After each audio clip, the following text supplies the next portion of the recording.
Hi friends, welcome back to my channel Skill Set Go. In the previous video we have seen the number of phases involved in the compiler to convert higher level languages to a lower level language. So those phases are lexical analysis, syntax and semantic, intermediate code generation, code optimization and code generation. I hope you liked that video and understood what are the phases and what each phase do and what errors that each phase can identify. So in this video we will see there are two types of compilers.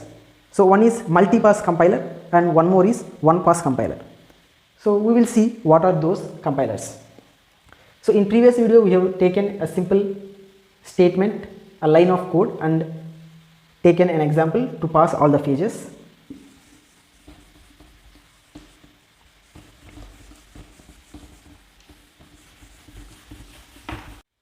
So in this video we will learn the difference between multi-pass compiler and one-pass compiler. So as for the definition, multi-pass will pass the whole source code many times, but in one-pass compiler the source code will be passed or read only once. So we will take an example. Suppose this is a line 1 of code. So the code will have many lines. So let's take this is the line 1, line 2, line 3, line 4 and so on. So we will be having a many lines in a code. First let's see what is one-pass compiler.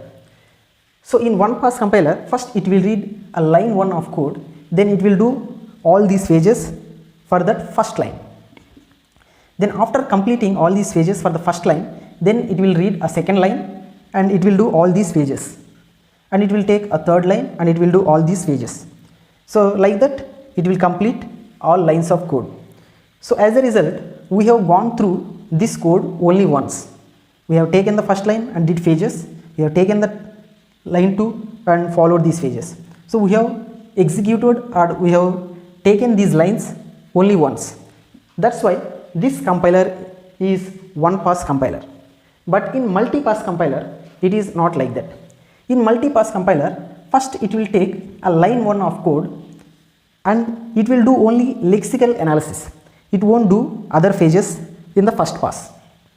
It will take a line 1, it will do a lexical analysis, then it will take line 2, it will do lexical analysis, it will do line 3, lexical analysis, and it will complete the one pass of this code. So in one pass. So we have completed this code once and we need to do all these phases for all this code again. Then multi-pass compiler will go through this all lines one more time. So in the second pass, it will read the output of this line 1 from the one pass and it will do the remaining phases, syntax analysis and semantic analysis. And it will take line 2, it will do syntax and semantic analysis. It will take line 3 and syntax and semantic analysis. And multi-pass compiler will go through these all lines of code once again. That is second pass.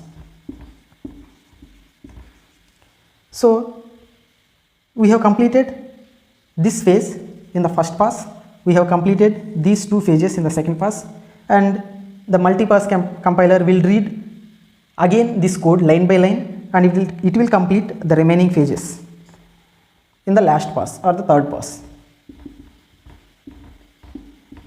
So as a result, we have gone through this code several times. So in this case, we have gone through this all code 3 times. That's why this type of compiler is called multi-pass compiler. And the previous compiler what we discussed is a single pass compiler. We will take a single line, complete all the phases. We will take a second line, complete all the phases. We will take the third line, complete all the phases until we pass once. So this is the main difference between multi-pass and one-pass. I hope you like this video and understood the concept of multi-pass compiler and one-pass compiler. Please like, share and subscribe my channel to your friends. Thank you for watching.